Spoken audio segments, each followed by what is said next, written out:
রমজান মাসে ভোর রাতে ঘুম থেকে উঠে যে আপনি খাবার খাবেন, এই খাবার খাওয়ার জন্য যে উঠলেন এবং খাইলেন, এর কারণে আপনার অ্যাকাউন্টে আপনার আমলনামা আল্লাহ তাআলা সওয়াব জমা করে দিবেন।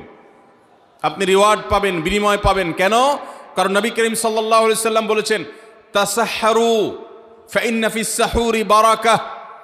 তোমরা সাহারির খাবার খাবে ভোর রাতে। রোজার মাসে রোজা রাখতে গিয়ে সাহারির খাবার খাবে। কেন?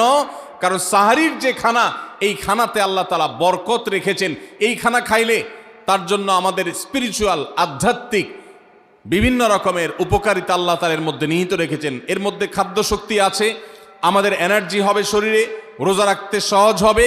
এর পাশাপাশি সাহারির খাবারে আলাদা একটা বরকত আছে, শেফা, বহুবিধ উপকারিতা আমাদের শরীরের, আমাদের মনের জন্য আল্লাহ তাআলা রেখেছেন। এই জন্য সাহারি খাওয়াটা আলাদা একটা ইবাদত। যদি আপনার সন্ধ্যা রাত্রে বেশি খাওয়া হয়ে যায়, সাহারিতে খানা খাওয়ার মতো মুড না থাকে, অন্তত এক ঢোক পানি